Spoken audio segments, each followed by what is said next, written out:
নজর রাখবো পরবর্তী সংবাদে। উত্তর ত্রিপুরা জেলার জেলা সদর ধর্মনগর মহকুমার অন্তর্গত হাফলংছড়া এলাকায় পুলিশ লাইনে আজকে ধুমধামের সঙ্গে পালন করা হলো বিশ্বকর্মা পুজো।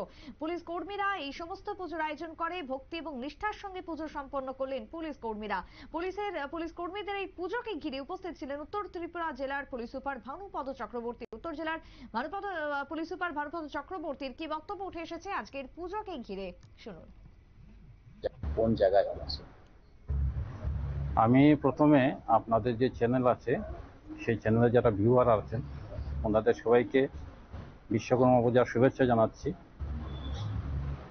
সবার মঙ্গল কামনা করছি। আসলে বিশ্বকর্মা হলেন দেবশিল্পী, যেখানে কলকারখানা, গাড়ি ঘোড়া, হাতিয়ার থাকে সেখানে বিশ্বকর্মা পূজা হয়। এটা হলো আমাদের পুলিশ লাইন, যদিও টেম্পোরারি। এটা হলো হাফলং পুলিশ লাইন। প্রত্যেক বছর না এবছরও এখানে পূজা হচ্ছে। উদ্দেশ্য হলো একটাই, যে বাবা বিশ্বকর্মার জন্য সবাইকে আশীর্বাদ করে। Thank you.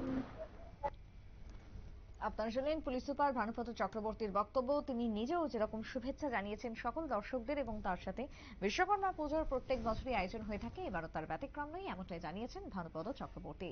ছোট্ট একটা বিরতি নিয়ে নেব, ফিরে আসবো বিরতির পর, সঙ্গে থাকুন।